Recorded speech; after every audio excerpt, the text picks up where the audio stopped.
Hari ini kita akan membuka Lukas pasal 15. Hari ini kita akan membuka Lukas pasal 15 ayat 11 sampai 32. Kisah mengenai anak yang terhilang. Lukas 15 ayat 11 sampai 32. Di sana kita menemukan pertobatan. Satu, pertobatan orang berdosa. Yang kedua, pertobatan orang baik. Yang pertama, pertobatan orang berdosa. Yang kedua, pertobatan orang baik.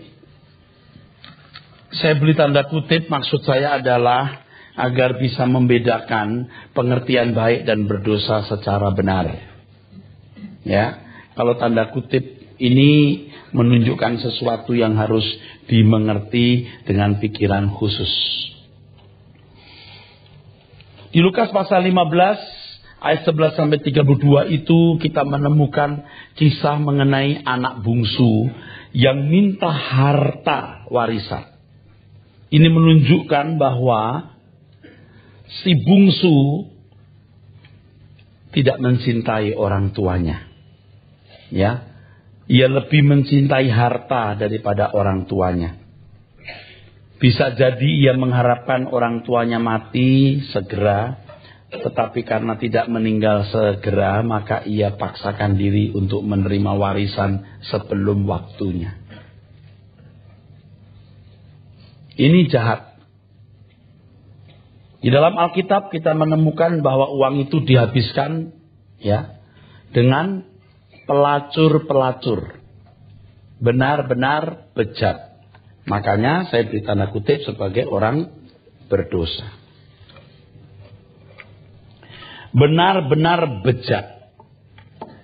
Orang-orang seperti ini tidak ada di dalam gereja. Ya.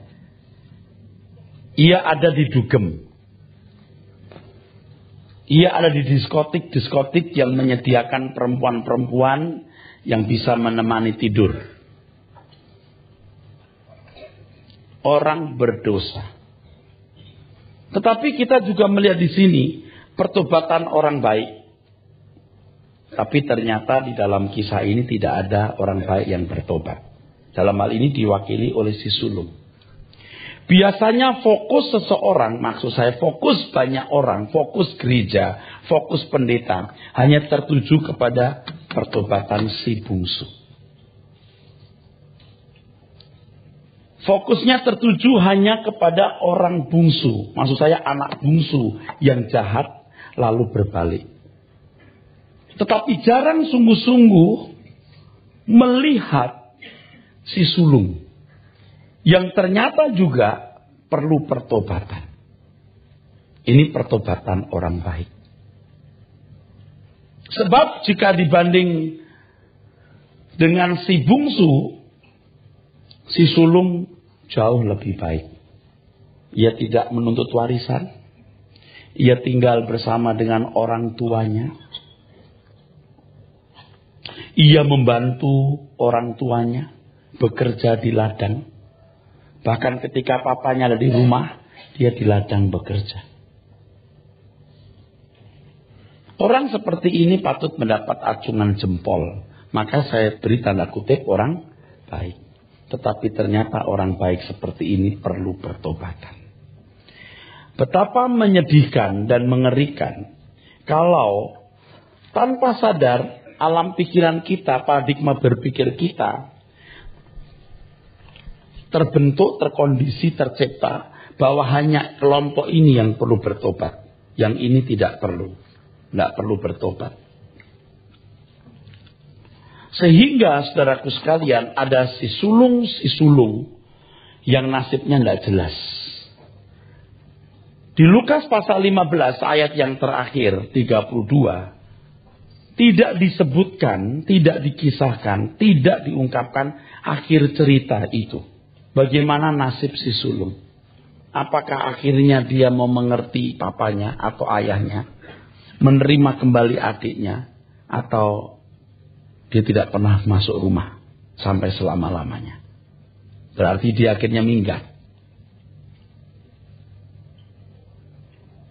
Tidak pernah diketahui akhir daripada hidup si sulung orang baik ini.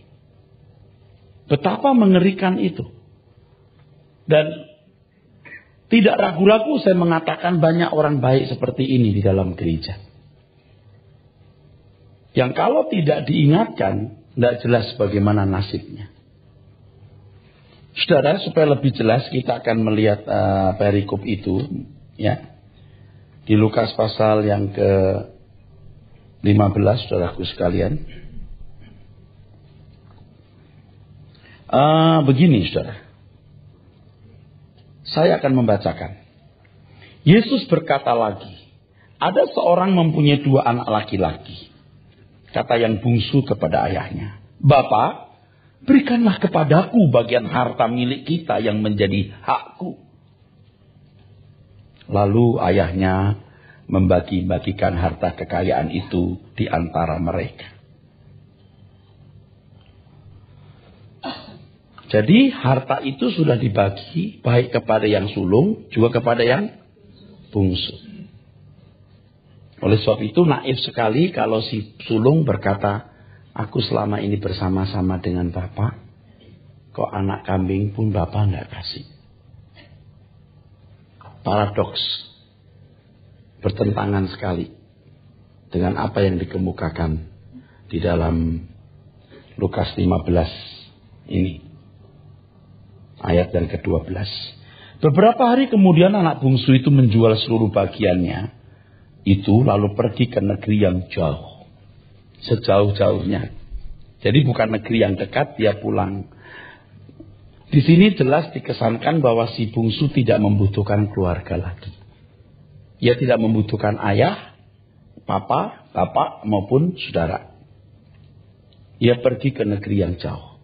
Dia mau bebas dan menikmati kemerdekaan. Di sana ia memboroskan harta miliknya itu dengan hidup berfoya-foya.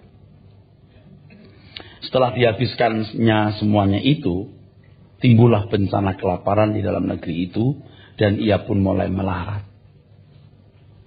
Lalu ia pergi dan bekerja pada seorang majikan di negeri itu. Orang itu menyuruhnya ke ladang untuk menjaga babinya. Saudara tahu, kata ini cukup membuat kita mesti terjengah. Kenapa? Sebab yang punya babi itu orang kafir.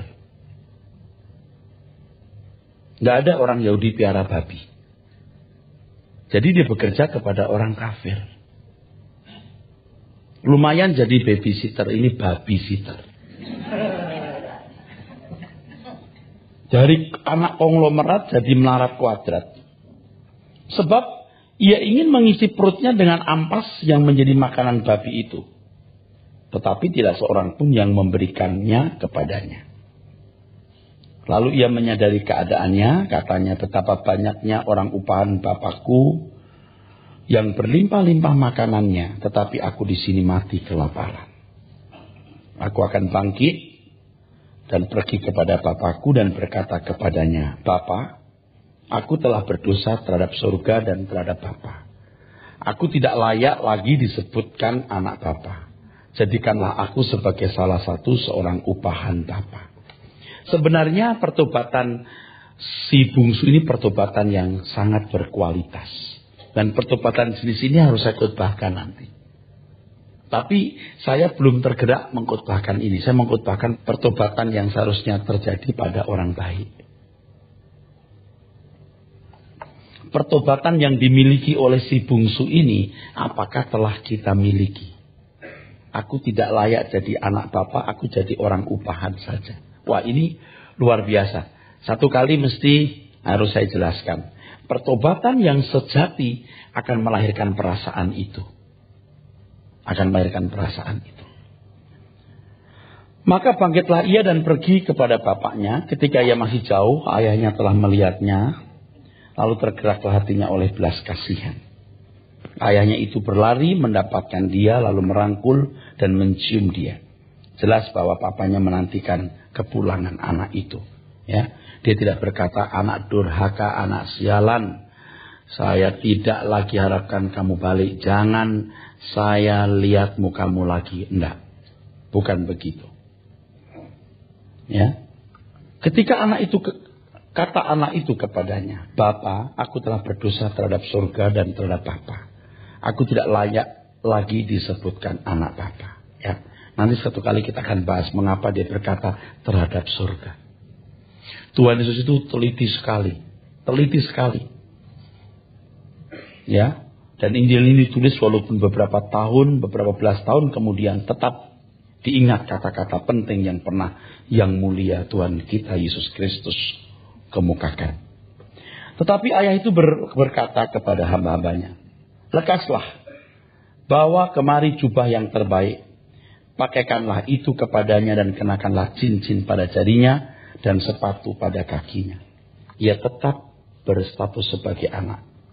Papanya tidak mengatakan apa-apa, dia bertindak. Dan tindakan inilah bahasa dari ayah yang menyambut kepulangan anaknya. "Dan ambillah anak lembu tambun itu, sembelihlah dia, dan marilah kita makan dan bersukacita. Sebab anakku ini telah mati dan menjadi hidup kembali. Ia telah hilang dan didapat kembali. Maka mulailah mereka bersukaria." Ada satu pertanyaan yang muncul di hati saya yang saya tidak berani menjelaskan, takut lebay atau mengada-ada. Kenapa si ayah tidak langsung panggil anaknya, si sulung? Ajak dia pulang dulu lalu kita bersukaria. Bagaimanapun harus hadir kokonya, atau abangnya, atau kakaknya ini. Atau Tuhan Yesus anggap itu tidak perlu. Atau mau dikesankan kepada kita, sebenarnya ayahnya juga tahu bahwa si sulung belum tentu welcome. Bukan tidak mungkin hari-hari di mana anak itu pergi, anak si bungsu pergi, si sulung sudah punya sumpah serapah. Sudah punya sumpah serapah. Bukan tidak mungkin karena mereka hidup bersama. Tetapi anaknya yang sulung berada di ladang. Dan ketika ia pulang dan dekat ke rumah, ia mendengar bunyi seruling dan nyanyian tari-tarian. Jadi sudah berlangsung pesta itu. Bukan akan dipersiapkan, sudah berlangsung. Lalu ia memanggil salah seorang hamba dan bertanya kepadanya, "Apa arti semuanya itu?" Tidak pernah begini. Tidak sehari-harinya. Tumben. Si sulung cukup cerdas dan cukup hati-hati. Tidak gerubah-gerub masuk rumah, ada apa sih? Itu rumahnya. Dia bisa lihat sendiri. Jawab hamba itu, "Adikmu telah kembali dan ayahmu telah menyembelih anak lembu tambun. Karena ia mendapatkannya kembali dengan sehat." Jangan-jangan ayahnya pernah berkata, "Jangan begitu. Kita harus menantikan adikmu pulang. Kalau pulang papa senang sekali. Papa akan bikin pesta." Ya kan? Segala kemungkinan ini bisa terjadi. Walaupun ini bukan sesuatu yang perlu saya angkat ke permukaan. Tapi cukup menjadi consideration, pertimbangan. Nah, sekarang kita masuk ke ayat 28.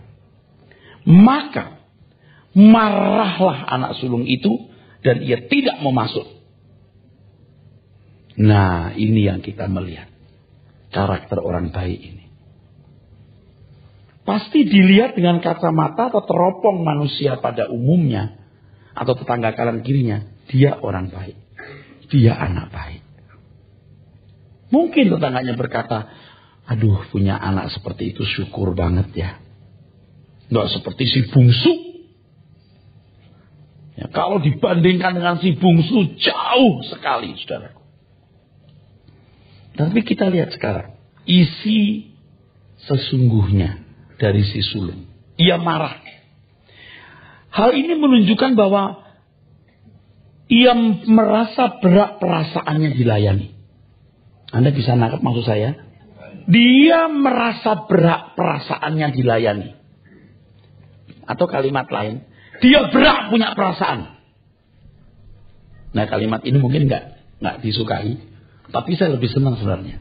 Dia berat punya perasaan.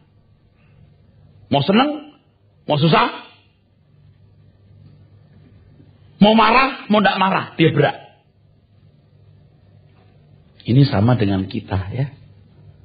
Terus terang ya, saya persiapan khotbah ini saya malu. Nilai saya rendah di sini. Saya gemeter, saudara. Saya gemeter ini.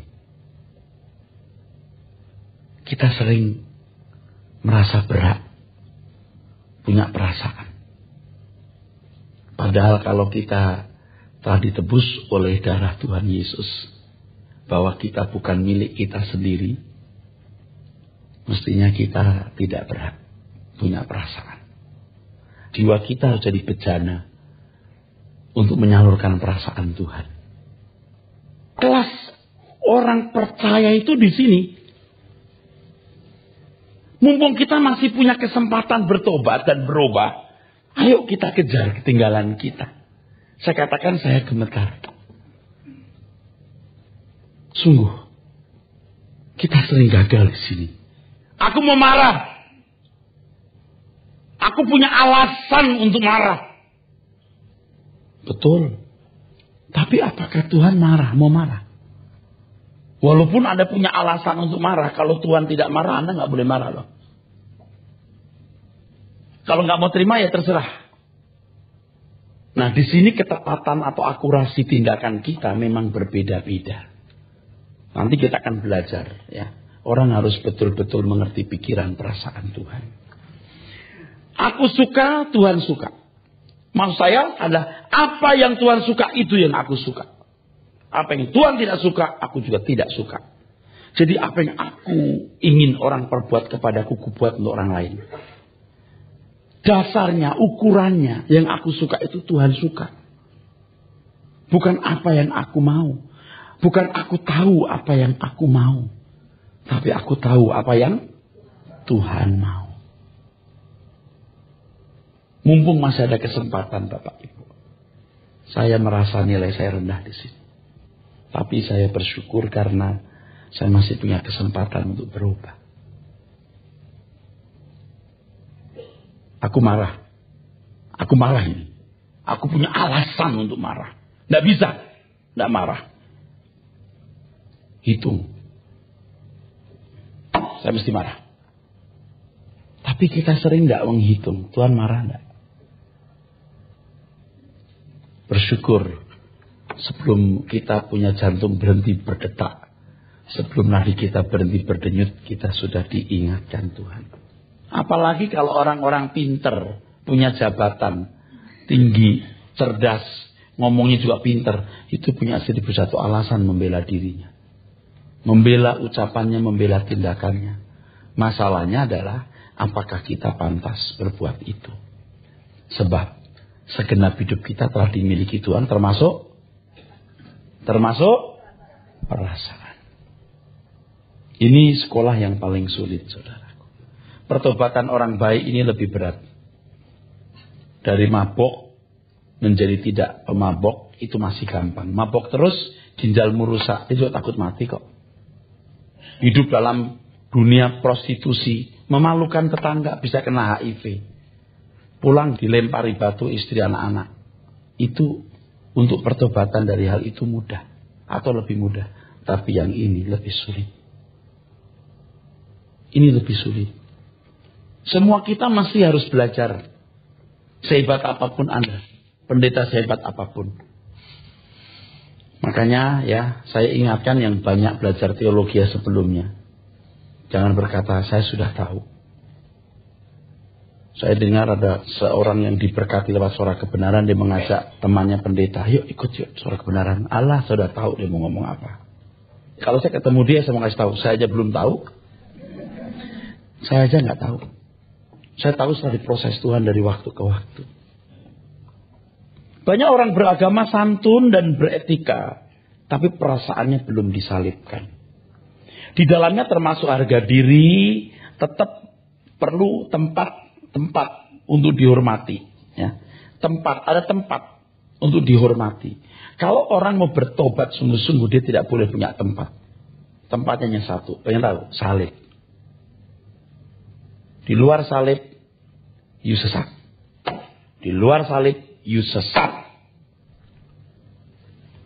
Ngomong begini gampang, prakteknya yang angel.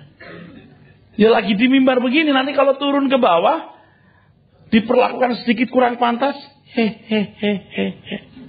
lu tahu siapa gua? Atau mungkin nggak ngomong di dalam hati aja. Swag itu orang. Tuh. Termasuk mendapatkan kesenangan-kesenangan. Nah, orang-orang seperti ini, sorry, kualitas pujian penyembahannya rendah. Biar vokalnya bagus, pitch nadanya tepat, rendah. Biar teknis menyembahnya bagus, tetap rendah. Tetap rendah. Nah, kalau sudah belajar begini, Anda bisa melihat orang-orang yang kelihatannya begitu intim dengan Tuhan. Enggak. Itu semua tonil. Tahu tonil? Sandiwara. Enggak bisa berkualitas. Orang-orang yang masih mau memanjakan perasaannya tidak bisa memuji menyembah Tuhan dalam arti yang benar. Sebenarnya ini bagian yang paling tersembunyi dalam kehidupan kita, ya, yang paling tidak kelihatan. Paling tidak kelihatan.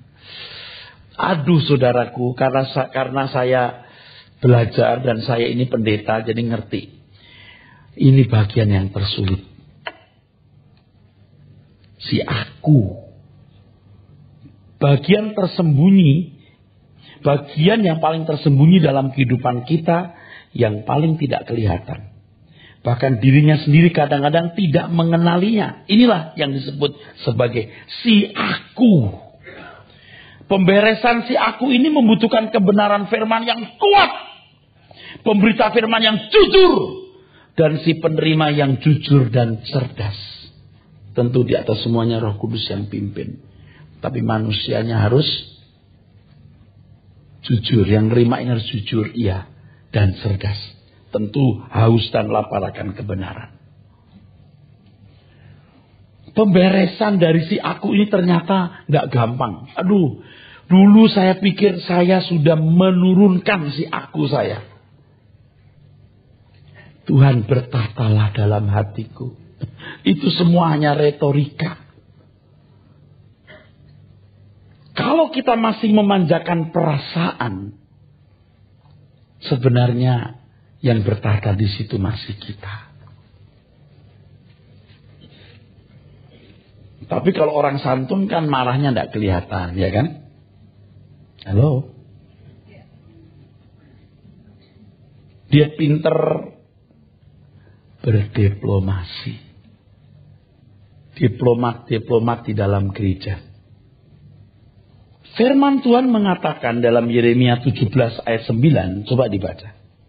Betapa liciknya hati, lebih licik daripada segala sesuatu. Perhatikan. Hati kita itu licik. Kalau saya tadi mengatakan nilai saya rendah. Bukan saya sedang bluffing atau retorika. Ya, saya tidak perlu memaksa saudara mempercayai perkataan saya. Tapi saya bicara saja. Nilai saya tidak tinggi. Tidak seperti yang diharapkan Tuhan dengan umur saya segini. Dengan tingkat kekristenan dan posisi kedudukan saya sebagai gembala sidang dan pembicara dan pengajar. Malu. Saya sering marah dan punya alasan. Atau sakit hati atau kecewa. Diam tapi kecewa. Nggak ngomong, tapi hati saya marah. Makanya ya orang pinter kan pinter diplomasi kan. Dengan umur sekian kita juga sudah biasa diplomasi, keramat tamahan yang dibuat-buat dan seterusnya.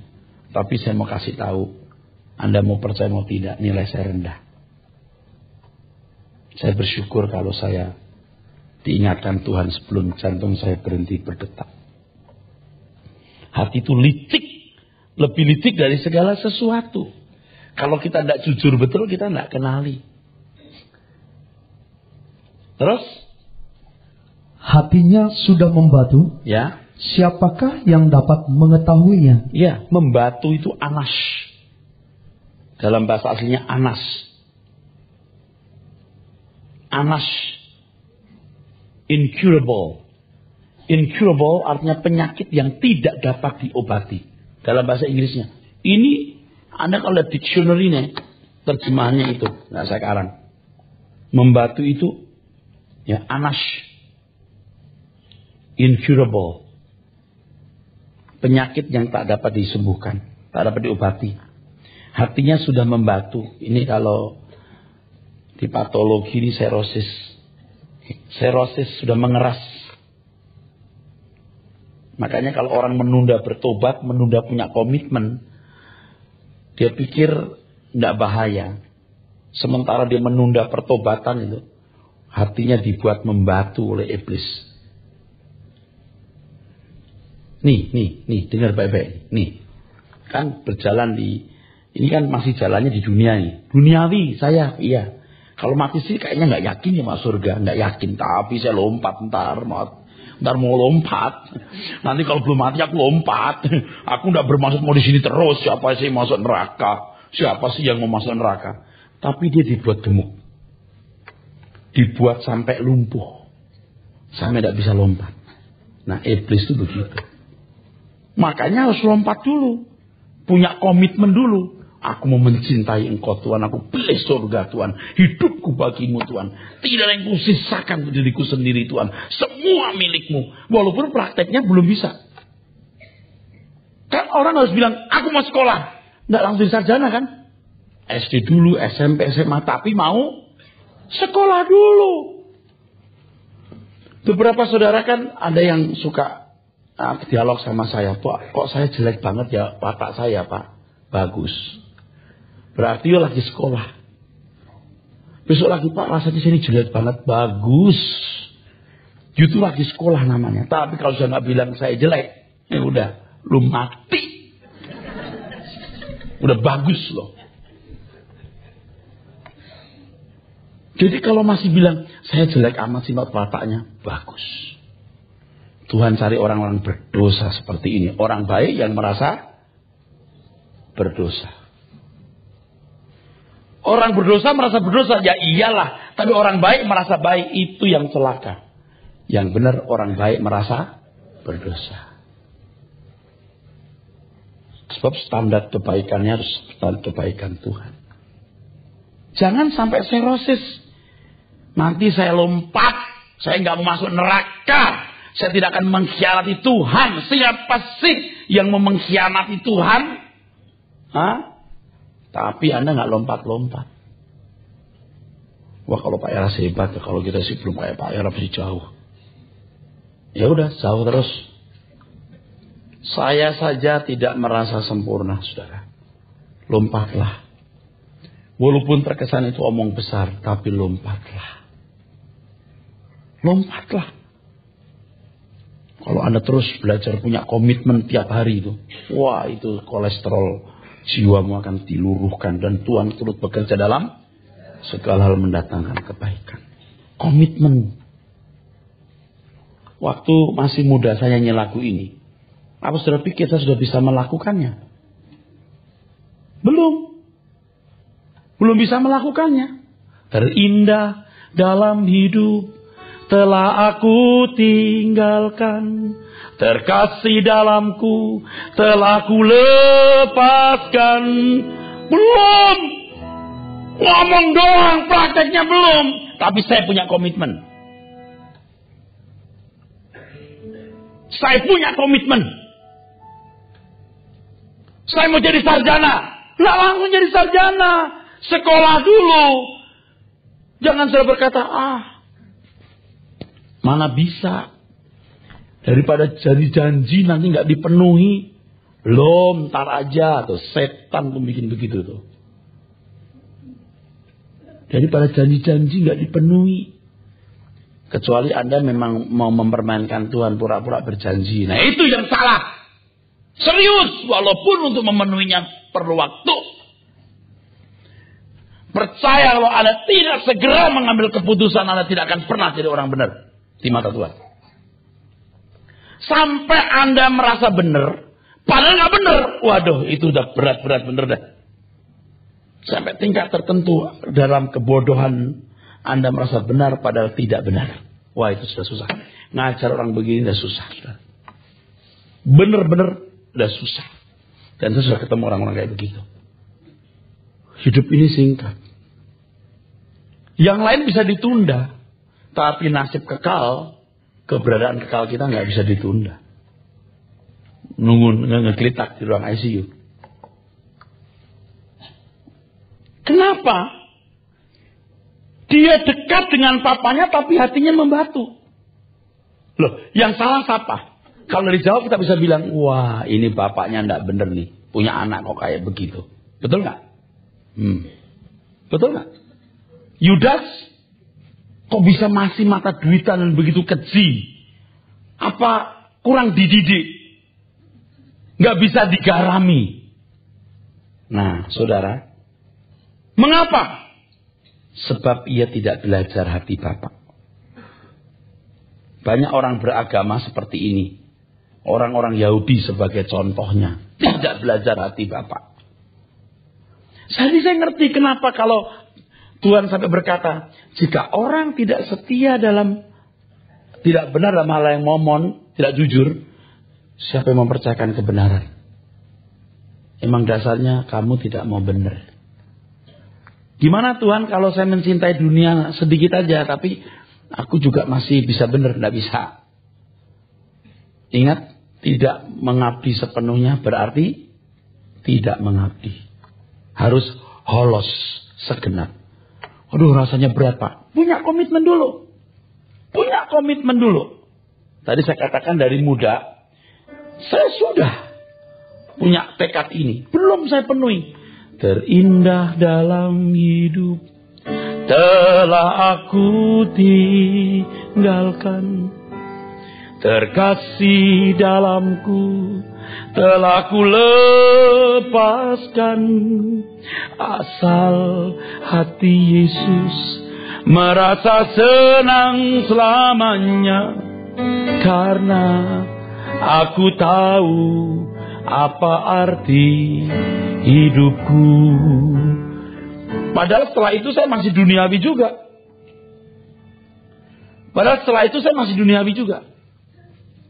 Tapi waktu muda saya punya komitmen itu tulus loh. Ku melayani Yesus. Itu terlebih dari semua. Ku melayani Yesus. Itu terlebih dari semua. Omong gede itu. Saya sudah punya komitmen. Walaupun setengah abad lewat atau 30 tahun, 35 tahun kemudian baru, oh begitu ya artinya melayani. Begitu loh. Tapi saudara dinabobokan jadi jemaat. Kita kan jemaat biasa. Nggak usah ekstrim-ekstrim lah. Tuhan berkata kamu tidak bisa mengabdi kepada dua Tuhan. Artinya kamu harus mencintai salah satu secara ekstrim. Nggak apa-apa. Anak-anak muda hari ini saya khawatir jarang yang sungguh-sungguh punya komitmen begitu. Khotbah-khotbahnya pun juga diukur. Khotbah-khotbahnya pun juga tidak mendarat betul. Disesuaikan dengan semangat zaman. Yang penting menjaga anak dan sampai keluar dari gereja. Kalau cuma begitu akan keluar pada waktunya lepas juga. Kasih firman yang murni. Kasih firman yang benar. Tapi papanya orang tersinggung. Iya terserah sih itu tersinggung atau enggak. Urusan apa saya sama kamu? Urusanku cuma menyampaikan kebenaran. Tapi jangan kasar-kasar. Kalau kamu lihat neraka, kamu akan harapkan saya berkata lebih kasar dari ini. Tapi pakai cara lain, saya berusaha sesopan-sopannya. Manusia yang bengal, keras kepala, kadang-kadang mesti dihentak dengan kata-kata yang membuat orang mesti terjaga, saudara. Kita lihat sikap si sulung. Tidak masuk rumah. Itu hamba-hambanya kan memandang apa nanti terhadap papanya. Ia tidak memiliki sikap hormat yang seharusnya. Kalau orang masih memanjakan perasaan, dia tidak bisa menghormati Tuhan sepantasnya. Ini namanya virus Lucifer. Sebab dia merasa juga patut dapat sedikit kehormatan. Dan itu penyakit virus Lucifer itu, jangan saudara pikir tidak ada dalam diri pendeta. Kayak saya ini masih ada virus-virusnya, sekali-kali muncul itu. Dalam kondisi tertentu bisa muncul itu virus dalam diri saya loh. Saya juga patut dong dihormati. Aku kan gak seperti pendeta kebanyakan. Aku tulus melayani. Aku bersih loh. Aku tulus melayani. Aku patut dong sedikit dihargai gitu. Coba apa gak virus Lucifer itu? Tapi kalau virusnya Tuhan Yesus, segala hormat bagi Allah Bapa. Segala sesuatu dari Dia, oleh Dia, dan bagi Dia. Kalaupun kita terhormat, please silakan menghormati aku. Kalau enggak, tidak aku tuntut. Iblis itu licik banget. Kamu kan melayani dengan baik. Kamu khotbahnya juga bener kok. Kamu itu berani banget kalau khotbah, kamu mau jagoan. Coba mau kemana akhirnya? Aku punya harga dan nilai. Coba segitu liciknya hati kita. Maka tadi saya bilang nilai saya rendah. Nilai saya rendah. Ya saya bersyukur masih bisa sadar. Sadar begini aja belum tentu saya besok bisa melakukan dengan baik hari-hari ke depan. Harus latihan terus. Sampai berkata, I am nothing. Wah itu bukan main-main. Kalau kita sering dengar orang berkata, I am nothing, I am nothing. Gampang apa? Nggak gampang itu I am nothing itu. Kalau Anda anggap gampang terserah. Mungkin saya harus berkata tidak. Tapi saya mau melakukan. Saya mau belajar. Ingat ya, kalau sampai Anda tidak sadar Anda salah. Nggak tahu kalau dirinya salah. Wah itu udah nggak bisa diperbaiki. Kepahitannya disimpan, dendamnya disimpan, bencinya. Nah, itu semua memanjakan perasaan. Bapak memaafkan orang ini nggak Pak? Dari perkataannya. Saya tidak hanya memaafkan, saya melupakan. Saya anggap nggak pernah terjadi hal itu. Dia juga tidak merencanakan melukai saya. Kalau ada orang pernah melukai saya, dia pasti dari kecil nggak cita-cita lagi. Nanti saya kalau punya gembala sidang, aku lukai. Enggak. Aku akan jahati dia. Enggak. Jangan ikut mensukseskan program iblis. Betul saudara? Kalau misalnya ada orang nih nginjek kaki Anda, nggak sengaja kan? Ya udah nggak sengaja. Seandainya sengaja pun dia pasti tidak merencanakan mau berbuat begitu. Dari kekurangan, kelemahan, ketidakdewasaannya dia berbuat kesalahan. Ya udah kita terima deh. Wah ini nggak gampang. Saudara. Tapi kalau kita sudah mau menghadap Tuhan, kita tidak mau bertobat, wah bahaya. Pertobatan orang? Baik. Coba kalau saudara lihat, dengar khotbah saya seperti ini, Anda akan berkata, Pak Eras pun perlu bertobat. Betul nggak? Betul nggak saudara? Loh kok yang betul bilang sedikit. Pak Eras perlu bertobat, kalau saya tidak perlu. Oke. Selamat jalan. Kita nggak ketemu pasti nanti ya.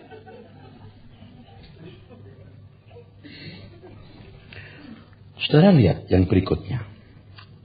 Di ayat 29 Lukas 15. Maka marahlah anak sulung itu, lalu ayahnya keluar dan berbicara dengan dia. Bapaknya yang mengalah. Oke? Adil dong. Kalau dia lari memeluk si bungsu, dia juga maju keluar memeluk si sulung. Tetapi ia menjawab ayahnya, katanya, telah bertahun-tahun aku melayani bapak. Jadi bapaknya khotbah dulu gitu loh. Betul nggak? Dia disebut khotbahnya apa ini ya? Mungkin gini. Aduh, kita senang banget Pak adikmu pulang. Jadi si sulung gini. Nak, papa bahagia hari ini lebih dari panen raya kita, nak. Adikmu yang pulang, dia sehat rupanya nggak ada apa-apa. Seneng kan? Ya, ngerti tidak? Udah khotbah tanpa doa pembukaan. Dia khotbah. Lalu dia berkata begini. Telah bertahun-tahun aku melayani Bapak dan belum pernah aku melanggar perintah Bapak. Bagus. Tetapi kepada aku belum pernah Bapak memberikan seekor anak kambing. Anak kambing, bukan kambing, anaknya pun kagak. Si bungsu bertobat dipotongin apa? Lembu tambun. Udah lembu tambun, ini kambing, anaknya pun kagak. Ini marah sekali loh. Saya nggak lebay. Anda renungkan kata saya. Dia marah. Ia merasa dirinya benar dan tidak memiliki pelanggaran. Maka ia membandingkan dengan adiknya. Orang-orang seperti ini kesucian hidupnya diukur dengan peraturan lahiriah. Padahal kebenaran diukur dengan kepekaan terhadap kehendak Allah. The Lord is my law. The Lord is my law. Tuhan adalah hukumku. Mari katakan. Lebih tegas. Tuhan adalah. Lebih keras. Tuhan adalah hukumku. Apa yang dia suka, aku suka. Apa yang dia tidak suka, aku juga tidak suka. Dia ke kanan, aku ke kanan. Dia ke kiri, aku kiri. Dia turun, aku turun. Dia naik, aku naik. Gembala itu di depan dan domba di belakang. Ia tidak belajar hati Bapa. Maka ia tidak pernah mengenal dirinya dengan benar. Orang-orang seperti ini merasa pintar. Jangan sok. Jangan sok. Ingat ini, jangan sok. Harus rendah hati dan tetap mau belajar. Jangan berkata, umurku sudah segini banyak. Pengalamanku. Selamat jalan. Saya tidak mengatakan saya lebih pintar dari Anda. Enggak. Saya mau dipandang pintar atau bodoh, terserah. Saya harus belajar seperti yang tadi saya katakan. I am nothing. Tapi saya mau mengatakan ini supaya Anda selamat. Seperti Paidion, anak kecil yang mau bertobat dan berubah. Nurut. Orang-orang seperti ini merasa pintar padahal bodoh. Dan satu hal yang kita tangkap di sini, saudaraku sekalian. Ia tidak hidup dalam persahabatan dan sukacita bersama ayahnya. Saya tidak tahu ya, kalau saya katakan berlebihan, saya jangan berlebihan. Rupanya yang bisa mengisi hatinya persekutuan dengan sahabat-sahabatnya. Ia merasa belum cukup memiliki sukacita dalam persekutuan dengan Bapa. Ia mempunyai banyak sahabat yang menurutnya bisa mengisi hatinya. Nah, orang-orang seperti ini berkhianat kepada Tuhan. Tuhan, Engkaulah kesukaanku. Jangan cuma di mulut, juga di hati. Engkau kesukaanku, Engkau segalanya. Pelit waktu, pelit tenaga, pelit harta, pelit yang lain. You bilang segalanya, mulutmu kurang ajar. Kamu ngebohongin Tuhan. Ini anak-anak muda kalau untuk pacarnya, waktu gak ada artinya. Berapa jam, berapa. Supaya bisa telepon tengah malam, dia nekat gak tidur. Setiap saat handphonenya dilihat ada SMS gak? SMS siapa itu bang?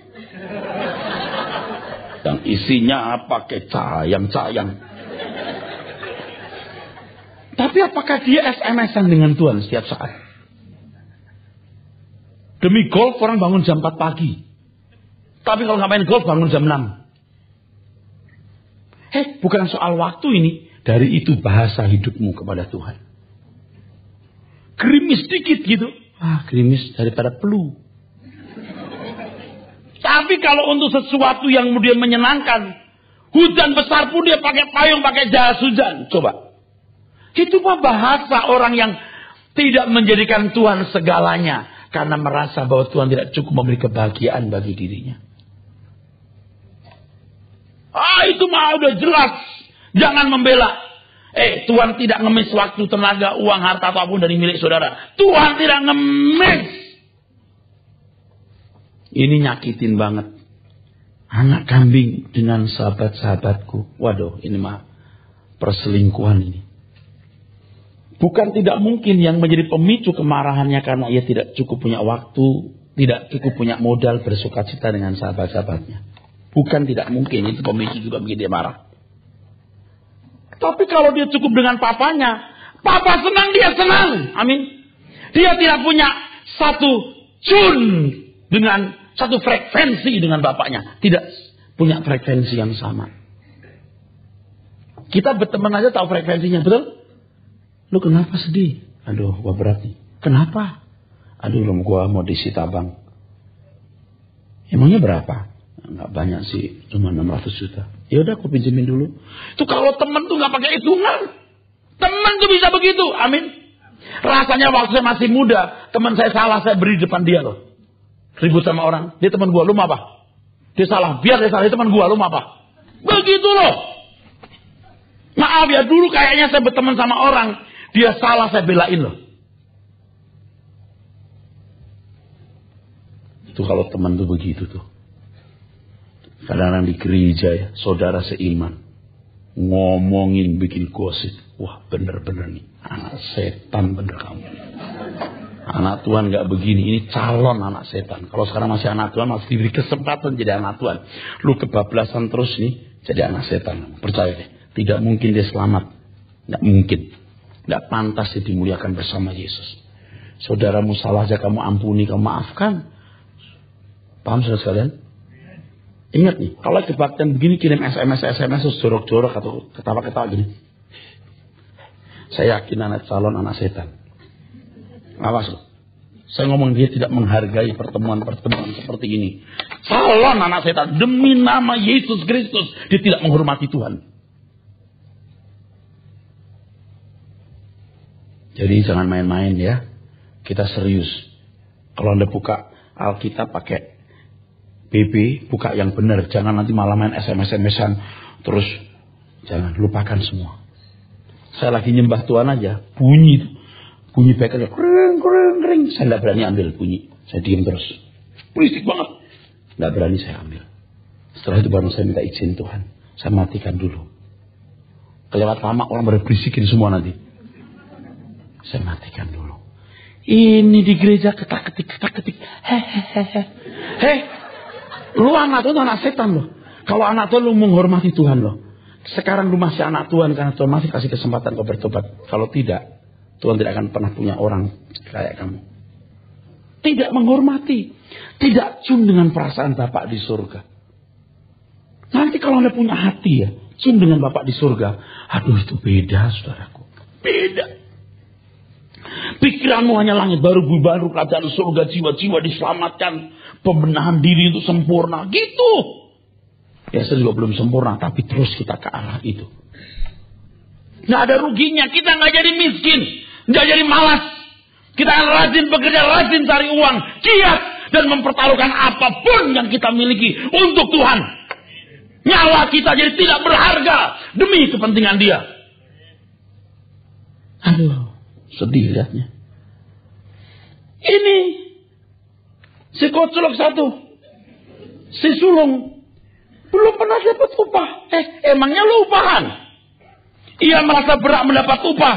Jadi semua yang dilakukan semua itu. Karena ia mendapatkan imbalan yang pantas. Pada dasarnya ia tidak melayani. Ia tidak mengabdi. Pengabdian yang benar. Diajarkan Tuhan Yesus. Di Lukas 17 ayat 10. Aku hamba yang tidak berguna. Aku hanya melakukan apa yang harus kulakukan. Kita tidak pernah merasa punya jasa. Apapun yang kita buat. Ia tidak menyadari bahwa semua yang dimiliki Bapa juga dimiliki dirinya. Apa yang aku punya, kamu punya, nak. Ayat 31. Anakku, engkau selalu bersama-sama dengan aku. Dan segala kepunyaanku adalah kepunyaanmu. Amin tidak saudara? Aduh saudara, bukan hanya bumi ini, alam semesta jagat raya ini milik Bapa di surga. Dan kalau kita anak Bapa di surga, apa yang kita lakukan? Kalaupun hari ini kita nggak punya apa-apa, nggak masalah. Nggak lama kita hidup di sini. Tunggu nanti kita punya tubuh kemuliaan. Kita akan menguasai jagat raya bersama dengan Tuhan Yesus. Mengabdi kepada Tuhan Yesus. Jadi Tuhan mengatakan, apa gunanya orang boleh segenap dunia kalau dunia kecil ini yang akan jadi lautan api. Ya. Ngerti enggak? Amin. Itu mimpi. Kita buktikan nanti. Itu mimpi kali. Kita buktikan nanti. Makanya enggak usah klaim janjinya, klaim berkatnya. Aduh bodohnya. Yang Bapak miliki, kita miliki. Wah enak dong kita klaim. Maksud lo? Seseorang tidak akan pernah meminta jika tidak sesuai dengan kehendak Bapa. Maka Tuhan berkata, apapun yang kau minta dalam namaku.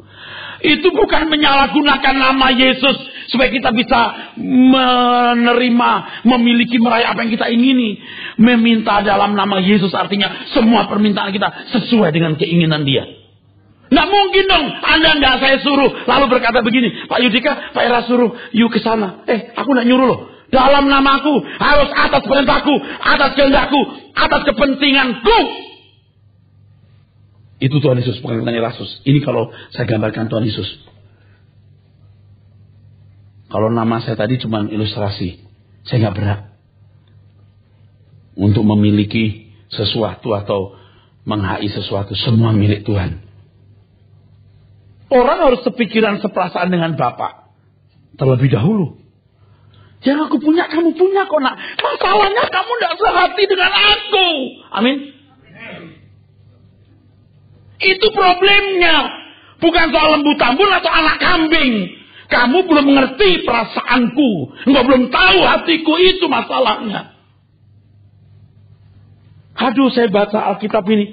Aduh, indah banget nih firman Tuhan. Lihat langit dan bumi begitu besar. Punya Bapak di surga. Kok nggak punya? Emang Tuhan nggak kasih untuk saya kuasai atau saya miliki hari ini? Nggak perlu. Kalau saya hari ini dapat uang 3 triliun, saya bisa mati binasa. Nggak usah 30 juta dolar Amerika aja. Bisa mati saya. Kalau belum waktunya saya dapat, bisa bahaya loh. Nggak usah. Kita mengalir saja. Mengalir saja. Amin. Nggak ada yang kita minta. Kalau itu bukan untuk kepentingan Tuhan. Orang percaya tidak akan meminta sesuatu bagi dirinya sendiri. Ia tidak merasa berat mengambil sesuatu untuk dirinya sendiri. Bahkan tidak berat memiliki dirinya sendiri. Nah, kalau saudara mengerti hal ini, Anda baru bisa diajak sepenanggungan dengan Tuhan. Sepenanggungan dengan Tuhan. Baru bisa menangis bersama dengan Yesus. Ini yang namanya, menurut Paulus, serupa dengan Dia dalam kematiannya. Wah, yang begini akan bersama-sama dengan Tuhan dalam kemuliaan. Amin.